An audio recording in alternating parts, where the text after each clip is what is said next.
to CPW. My name is Sarah Danziger. I'm the Education Program Manager here at CPW. Oh, wow. That was a literal first. Thank you. You are here on our Meet the Artist evening, which we host almost every Thursday for the last 3 years. I don't know what number I'm on, but maybe almost 200. So artists that we've hosted, including our artist residents, many visiting artists, and also because we're so lucky to be entrenched in an amazing photographic community up here, we also get to invite local artists as well. If you haven't been here before, I'll just give a brief. CPW was in Woodstock for 45 years. So if it seems familiar, but maybe you knew it as the Center for Photography at Woodstock, we now here in Kingston, and this is our new home. This 4-story old brick building is now our new home. Thank you. Yeah. So we are currently occupying the first and second floor as part of our phase 1 of construction. This floor is really education. We have a library, we have a digital media lab, we have a book press, we have an artist in residence studio, we have our offices. First floor, we have 4 exhibitions totaling 8,000 square feet of work. So one of them is a community gallery, so that turns over every month. Right now we have an exhibition of our work of the last 2 years of crit groups. We've had 2 consistent crit groups meeting here monthly and weekly, every other week. So that if you can come by during our hours, we're open from 11 to 5, Thursday through Sunday, as well as 3 larger exhibitions that are in rotations of 3 months. So right now we have Raheem Fortune. We have a collection from the Texas African American archives featuring historic works by Black photographers, photographing and documenting daily life in Texas. And then we have a much bigger show in the back exploring many different tenets of culture through the lens and archive of Alan Governor and other artists. But it also features like sculpture and some video. So he was like a collaborator with Les Blank. So there's like a lot of cool stuff exploring like tattoo culture, blues music, textiles, border culture, art that is made in response to things going on in the border. So I hope you can come back. If you like what you see here, please consider becoming a member. We have Digital Media Lab memberships. We have different nice rewards for people who support us. So, we also have classes and workshops. So that's something I also take care of. Right now, most of the workshops and classes on here are sold out. But as you can see, we have a lot of different stuff depending on where you're at in your development or trying to brush up on skills or try something new. We have a lot of different stuff going on. I will be announcing some stuff that's happening in December. So please keep an eye out for that. But now while you're here, we're here to celebrate Rebecca Conroy, and who grew up in Chicago and New York City, and her work is informed by the rich visual elements found in her immediate surroundings as a girl. During her high school years at LaGuardia School for the Arts in New York City, cartooning and watercoloring were her favorite forms of art, and she took summer painting classes at the Institute of Chicago that deepened her understanding of setting and color. Using a Polaroid camera during this time and staging vignettes with props and actors thrilled Rebecca and led to her decades-long love of photography and visual storytelling. She majored in film at Hampshire College and got an MFA in film from Columbia University School of the Arts. Raising her daughter in the Hudson Valley inspired her to create a body of artwork incorporating the bygone-aged locations in the area. I'm looking forward to this presentation. Can we give her a warm welcome?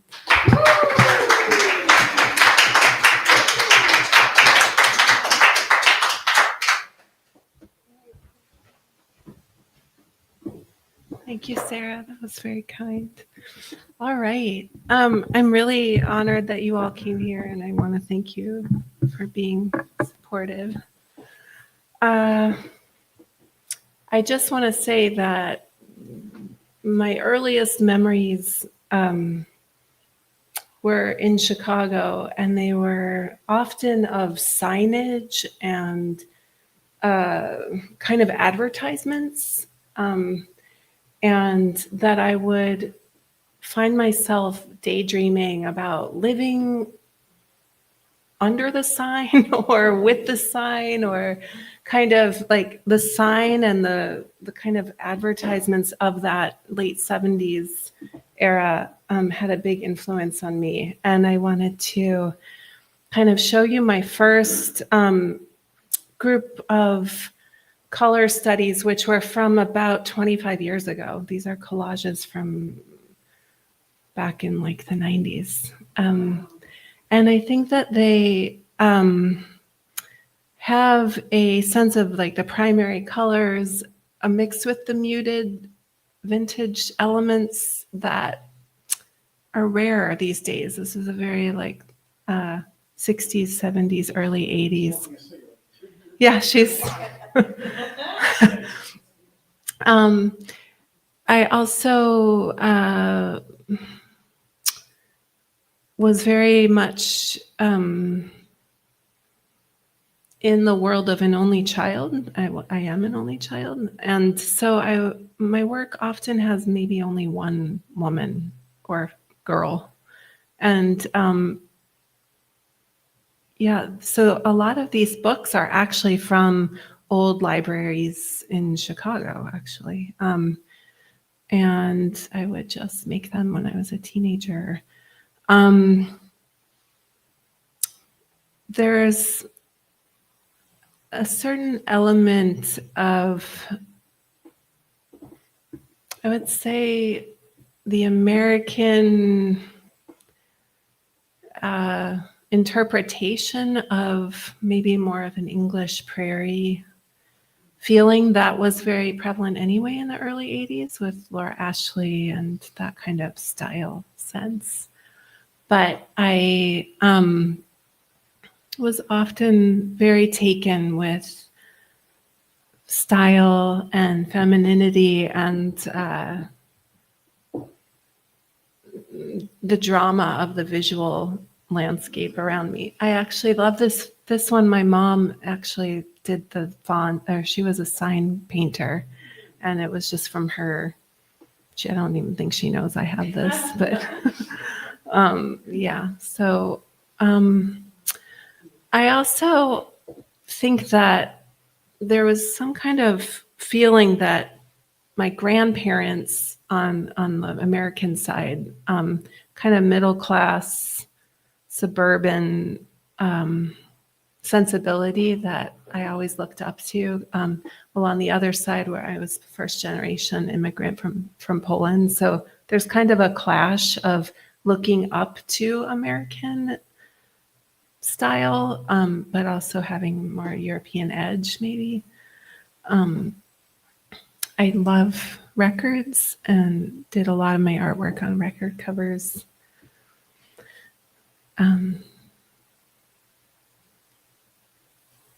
In my 20s, I worked in PR for Calvin Klein and then as a designer for tabletop and rugs at Ralph Lauren. So I definitely was always around color placement and figuring out what looked good in a photo. But this reminds me, this was inspired by a TV movie from the 80s that I watched that scared the hell out of me, about someone who had a babysitter that threw their pet mouse in the fire. And someone called the phone and said, "I'm in the house." It was one of the scariest, right? So this is, totally based on that. There's also sort of a thing in the 80s that I love that's kind of a reference to the 20s, and that comes through a lot of my work. And this photo reminds me a lot of that. It's kind of a revisiting of more exotic living, but hyper stylized, modern. Yeah, we watched this in 8th grade and at the Convent of the Sacred Heart, and on a little TV they wheeled in, and I just couldn't believe it. So this is one of the few collages I could find that didn't have a woman in it, but it still represents kind of an escape and I don't know, like an open road. Yeah, she's driving the truck. She's taking a nap in the back. These are photos I took of the tennis courts at Hampshire College. Here we have just kind of color studies. I started focusing my work on girls when I was about 30 years old, and this was a pair of sisters in Hudson who are now in their 30s, but they went to Hawthorne Valley Waldorf School, and I did a lot of artwork about them, and I didn't know why. I just was gravitated toward them, and they're beautiful, ethereal, but also all-knowing sort of girls, and I just love that about them. This was a couple that I was good friends with in Brooklyn, and this was, more than 20, this was 25 years ago, yeah. And I love using ribbons and kind of what that could represent, maybe like connections with people or kind of a tie of some sort. So that leads me now to showing you some of the not so seen ones. I tried to choose photos for you all that maybe weren't in my show that I just had recently, a big solo show. These are sort of the this is at the Catskill Game Farm, and it really, those revolving kind of, I think we all went through those. And I just love how it's just kind of, you can tell it's like in the middle of nowhere. The color here is just amazing. And one of our dear friends who was also a girl of this age at the time did the makeup for this shoot. And it was just a great crew. Yeah. Also all of these clothes are vintage clothes, or they're from two designers in our area who, so this is at the Brow House in Greene County, which I found to be one of the most fascinating public places over there.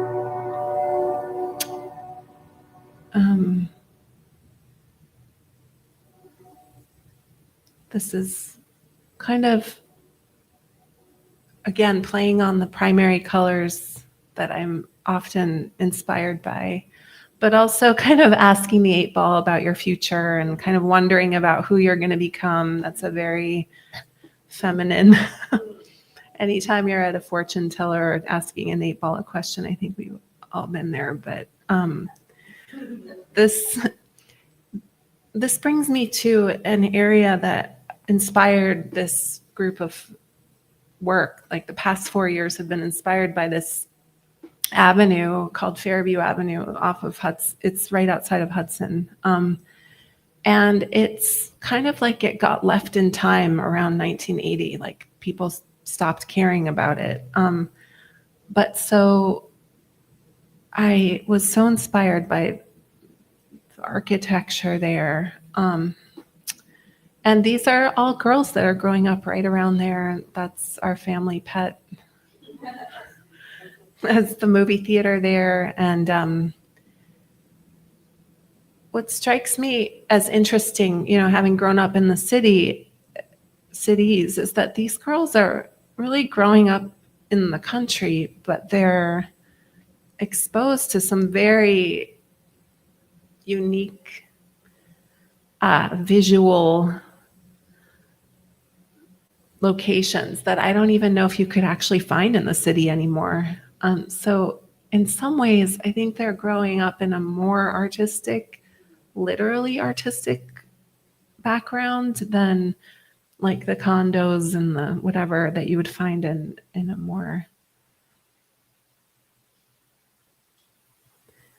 Yeah, that's an old Laura Ashley dress, and that is actually someone's storefront right on Fairview Avenue. That they live there, but there's no store. But it was a flower shop. And right after I took this photo, of course, they came out. What are you doing? I find the colors again, and just the surreal nature of these modern day, I don't know, like sets that we're all kind of interacting with in this world up here. Like, I find it very intriguing. This is, again, the abandoned game farm, which is so exactly kind of representing, although it's kind of in the middle of nowhere in the woods, it does have that feeling of like American, the height of American life. Yeah, lost in time, exactly. Because I did come of age in the 80s when, we had like these supermodels and a lot of pressure. This kind of really was like my homage to that, I don't know, that vein of like way of life. And it's just kind of funny because it's like worn out and funny. And this is also right on Fairview Avenue. Yeah, there's that prairie girl mixed with the kitten or the rabbit that also I grew up with, and I thought it was just something to aspire to be. And before they turned McDonald's into like what looks like a trailer, now this was what it was for all of us. Also, I find religious iconography so alluring and hopeful, no matter what form, but this especially being like the Mother Mary looking down on these praying children and animals is just so exactly what would bring hope to a girl. And so here she is in a Laura Ashley dress. That was actually one of my aunt's flower girl dresses from her wedding in the 70s. Yeah, this is at that same church. Another thing that I often found fascinating as a child were kind of knickknacks and little things to make you happy, whether it was at the doctor's office or at your kooky aunt's apartment, whatever, those kind of little tchotchkes, yeah.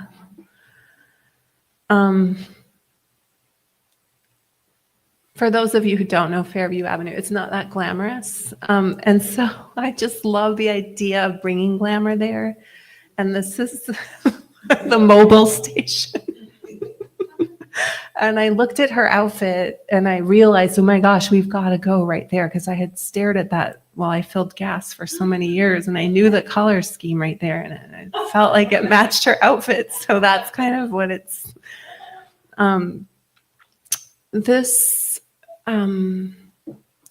Obviously, I guess it goes without saying that David Lynch is one of my biggest influences. Yeah, I wanted to also say, I think Eggleston, and strangely enough, I do love the work of Darger, the painter from Chicago. It's strange. Yeah. Also, cakes are just so nostalgic in general. And yeah, we don't know if this is her mom or her sister because, back then people had kids much younger. So I kind of liked the feeling of this.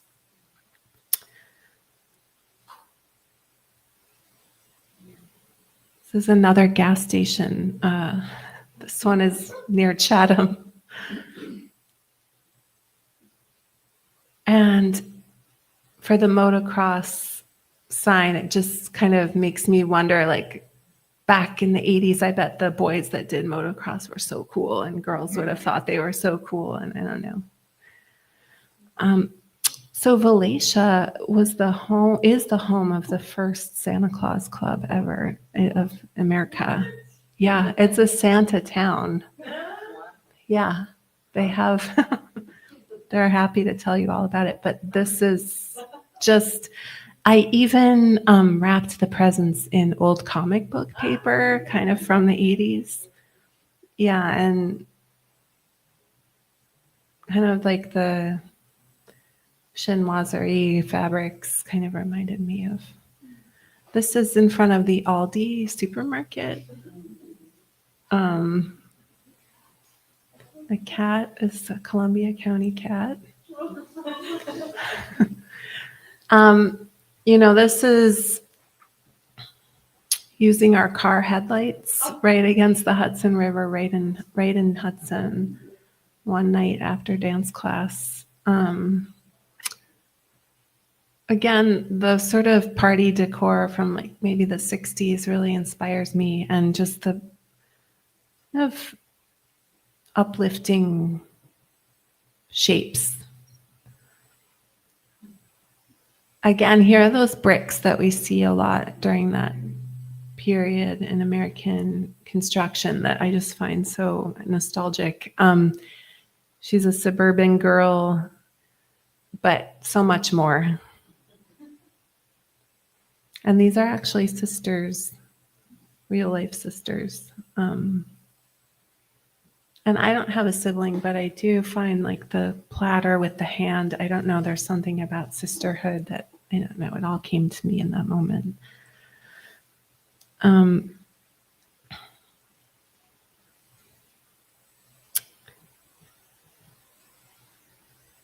Rich floral wallpaper and kind of very, I don't know, frilly type of those kinds of mirrors that my grandma had. Just reminded me of my grandma's house. Again, sort of wondering what you're going to be, or wondering what's going on and what's the meaning of everything kind of feeling. This is this is on the way to ballet, driving in right around here in Kingston. Needless to say, this is so rare, this kind of diner, that really hasn't been touched at all. I mean, nothing has been done. And it was very rare that we got in there when no one was there, because this place is usually packed, and just was so happy. That is Bob's restaurant on Fairview Avenue. And this is also on Fairview Avenue. There are no words other than what you can say. This is a real place. And it really is a drive-through and a walk-in. This kind of abandoned sign, really right on Fairview, right across from the diner. It really reminded me of something from the 20s and like a Dorothea Lange feeling. And yeah, this is, steps away from everything else we've just seen. So I find it very intriguing. What was that sign, and who was looking at that sign, and where did they live? And this is an old dry cleaners. Yeah, that's seen its better day. I don't even think it exists anymore. The gas station. Also, there's something hopeful, and I wanted to say I love the inspiration from the Brady Bunch. That was a huge influence. And sort of those frilly awnings, I love that. And so, and the Pepsi colors and the Pepsi sign on them. I also remember being really fascinated by like gravestones and stonework that was like, like custom engraved stonework as a kid, and wondering, feeling a sense of permanence. And I just find this so funny that it's so immense, and there's this kind of desert plant there, and I don't know, it's all. This is in Greene County at an old hotel that is still in business. There's no insulation, so you can stay there in the summer months, but it's called the Winter Clove. Or actually, this is Crystal. Crystal Mountain. It's all near Heart's Content Road. Yeah, there are a bunch of different. Yeah, this is a random statue on the side of the road. This is exactly the kind of thing I would have wanted to live there as a kid. Like, I would have thought that I could go somewhere in that plane. And I just find it so magical. It's kind of like little magic. What's the term I was thinking? Kind of like, I don't know, something to do with magic. I also was raised Roman Catholic, which has a lot of memories and feelings, and Polish Roman Catholic. So someone who sent me these socks, she wanted me to take photos of for her, as a influencer. She wanted me to, but I did the church shoot. I don't think she used them, but it's just like this beautiful abandoned or empty church in Hudson. It's a huge, beautiful Catholic church that no one was in. Like, it was amazing. So that's also a Laura Ashley dress. And I just think it's incredible. It's like, so magical. My 9-year-old son was usually my lighting guy, and he had 2 flashlights, and he did a great job. Again, one of our dear friends was our makeup girl for this, Phoenix, and I think she did a wonderful. Here we have those kinds of awning style umbrellas again that I love. It reminds me of like Johnny Carson, or I don't know, Yogi Bear. This is on Spook Rock Road, which is just an incredible, again, very magical mystery road in Columbia County. 2 best friends at the time. That connection that girls have with each other. Familiar but different. I find that. I call this the Calico Critters Animal Hospital.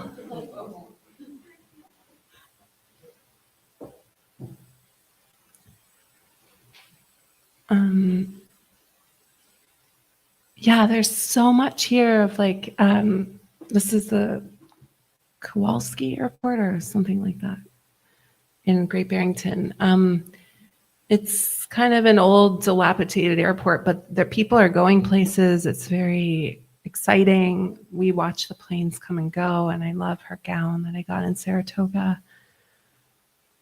That's a gunny sax dress. Like the Girl Scouts in the mink coat.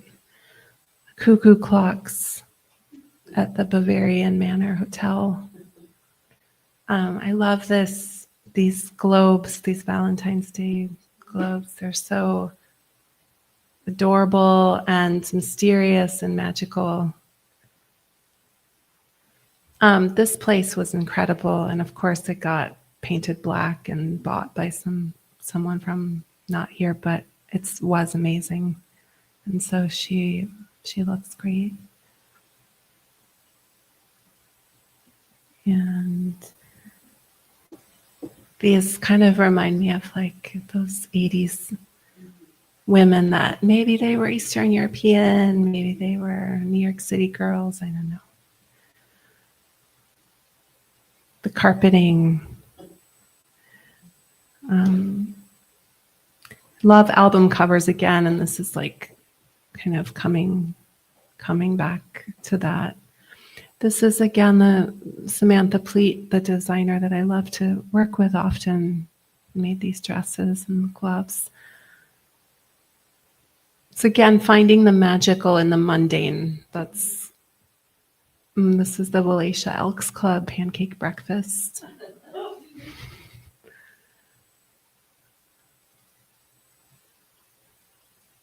Avalon Lounge in Catskill.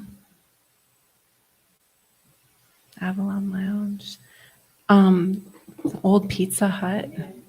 That just, I don't know, I think like anyone that was young back then just thought of it as a happy place, or at least I did. I didn't get to go there, but yeah. And so that's my last slide of this bunch of work. Thank you, everyone.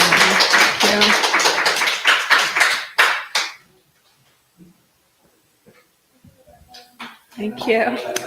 Thank you. Thanks.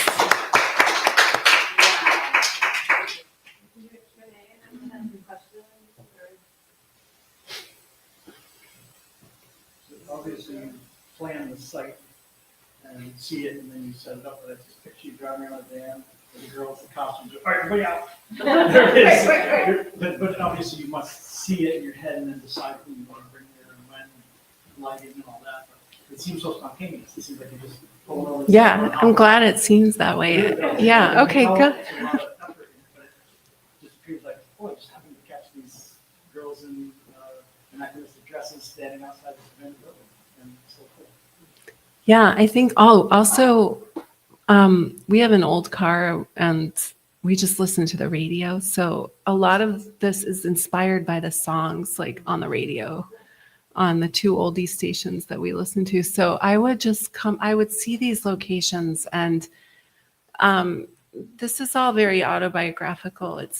I'm not purposely trying to do fashion shoots per se. It's very much like that only child feeling back then of like my grandparents' era, but mixed with kind of being a latchkey kid, maybe a little bit from the early 80s, and the sensibility of being formal, but not sure whether you're supposed to be, kind of coming of age. So definitely the locations were inspiring, but it all kind of comes together on each shoot randomly. And also, I never know which girls are available and who wants to be part of it. So it's never as planned out as you would think. It's often very much like the day of. Do you have a trunk full of dresses? Yeah, literally. Yep. And also, we live right next to the Goodwill. So like that day, I'll often just go and that's it. We're doing it. It's very much of the moment, of the time of inspiration. What I like about your locations is that there would be places that you would look at and just try to find, and you were capturing some portion to look at it and say, wow, this was somebody's dream once. Those beautiful buildings that in the 60s or 70s were hot spots, just Yeah, they're kind of. the neighborhood was what they're beautiful. Yeah. Yeah, I was remembering as a child, there was a pizza place that had a dumpster that was constructed to look like kind of a chalet. It was, and I really wanted to like get the garbage out of there and make it my own like place. Like growing up in the city, I don't know, you kind of idealize these country places.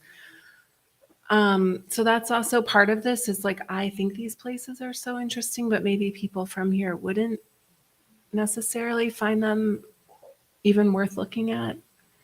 So, and I just think it's amazing. Oh, all of these girls know each other and have grown up around each other. So they're all Waldorf students, Waldorf school students from various Waldorf schools. It's not just one or one group of friends. It's just an interesting group of people that are willing models, like they want to do this. So I work with them as much as they work with me. What direction do you think the girls Not much. I mean, to be honest, I think that a lot of what you're seeing, like, I don't force them to smile because that's not really what I'm doing. And I feel like that's my job with the camera is to like figure out, I do that, like I'll crouch down or, I might, I might push them in a certain way, but I try not to really, I try to like take as many pictures as possible for it to be what I want. I do think that there's something about the early 80s latchkey kids that were, everywhere in America, who are growing up around the dreams that their grandparents kind of had laid down, like the Johnny Carson and the golf. And I don't know that feeling, but like we didn't have that. So it was kind of, there is that here too, of like, you're supposed to be, America's this like nostalgic, like Yogi Bear, A&W kind of thing, but it kind of faded really fast in the 80s. It's funny what you mentioned about growing up during a time when the supermodels were. Yeah. Yeah. About there was a Cindy Crawford. Yes. Commercial Yes. that I think tries to capture the nostalgia, but it's just so 80s. And it's over. She had the hair. Yeah. Yes. And this is so really so pared down. Mm-hmm. Yeah, there's like, other than the 2 shots I showed you, we don't really do makeup. My son does the lighting. He's 10. He was 6 when this started. No adults are ever there except for me. So there's not a big crew. And I also just want to say, coming from a film background where every location was just such a headache, I find the people up here so easy to work with. And this project, haven't had one issue with location permission, or it's been like just a meant to be body of work that is continuing. I have shoots coming up for the next bunch of weekends, and think it's also important to document these places before they get knocked down. And these strip malls now that are all abandoned, I find fascinating as well. These like dead mall spaces. I mean, and just the dreams that people had back then when America was, I don't know, you could go to a mall, and I don't know what people did, but so it's all very much like imaginary, but also sadly very real. Yeah. Didn't it? Runway and Yes. car wash, and that's going to give that same feeling. It's like Yeah. after the storm. Washed up. Yeah, washed up. So, So fresh. One of the things that I'm loving is these girls like blossoming, because you have a few different years going on here, and they're so powerful. First of all, I'm sure you hear that all the time. They look so powerful, and because I don't have daughters, but I have nieces, and I remember being really struck by how much skin they show on social media, the selfies and things, and how fucking amazing these girls are by comparison. And they are, look, I mean, they're buttoned up. I mean, it's just, they're just so strong. It reminds me of, obviously of the old movies and things like that. Yeah. So I think there's something, I'm fascinated by what they must be experiencing about themselves, about their power, and being photographed and seeing how fantastic the photos are. And just the whole fantasy, right? It might not be till they're in their 20s that they think it's amazing. I mean, I think they kind of make fun of it a lot. Like they're like, you want me to wear this? Because they're underneath these dresses are like the short shorts and the, and they're usually like, but you'd never know. You'd never know. that says a lot about the fashion though as well, like from those designers back then, like that they had that control, over So you the wore human a ton form. of Laura Ashley when you were growing? Not a ton. I mean, I didn't. But you loved it and you Yes, got- you had yes. it, and, yeah, that was an identity was. yes, and like the collar and the like the dress. I love dresses, and I loved Little House on the Prairie. That was my favorite. Just the idea of like traveling westward and being a pioneer, and that, that Holly Hobby prairie girl. Even Strawberry Shortcake has that outfit. It's a very farm girl, but more magical than that kind of feeling. And then, as well as being Polish, the women would have a lot of makeup and fur and perfume and silk. So there was also that. So yeah, I love fashion. It's the best. Yeah. Yeah, I also the pre-internet of it. Yeah, it's like so. Tonight, that's what I'm really feeling with the shirts, and I just had to run an errand on the way here at District Malls here. Yeah. And I actually stopped and I was like having this nostalgic experience, like when that was kind of the full possibility. Yeah. And then to come here and then see that, and I don't know if you would say something about, like you just said, you just listened to the radio, Yes. the oldie station. Yeah. Like, I don't know, the analog. Yes. And believe me, I'm not the cool mom. I'm not. They're like my kids are probably embarrassed. But I do think that even I don't know much about musical notes. I just know I love music. I wish I knew more. It's just not my forte, but I just even think like the music from back then was hitting a different frequency that just calms your soul more. It's not so computerized and not so mind. It gives you your own mind. You can keep your own mind plus love the music. It's so, I just, during COVID, my kids watched every episode of the Brady Bunch, and we learned a lot about, I think that there's also that element of being an only child, but having that family feeling of the Brady Bunch that I like loved. And they would have like when they went to Hawaii or they went to the theme parks or they went to like the few times you would see exterior shots in the Brady Bunch, they would be like at places like a strip mall, and it just looked so exciting. And they didn't have anything else going on but that moment. And I love that. Yeah. So yeah, there's so much, I also don't plan anything, and I don't have any sort of influences to the point of like trying to copy anyone, or it's just like, it just comes to me. So I just wanted to say that I'm not hoping to copy anyone. I do love the Virgin Suicides from Sofia Coppola. Obviously, that would be my biggest, like, like, oh my God, where you're like jealous of that, that set. But yeah, so yeah. Would you make a movie? I would love to. Yeah. I think it's really important.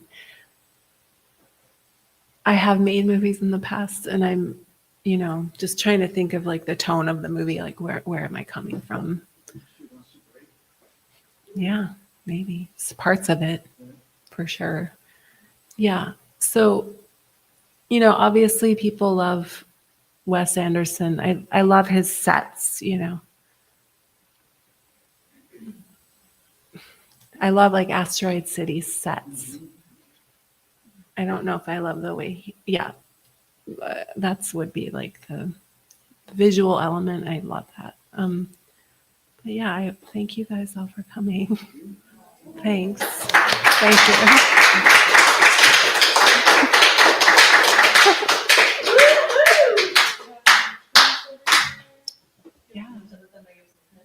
Yeah, there are prints, stickers, postcards of these things. Sarah, what about the people that missed tonight? Is this recorded?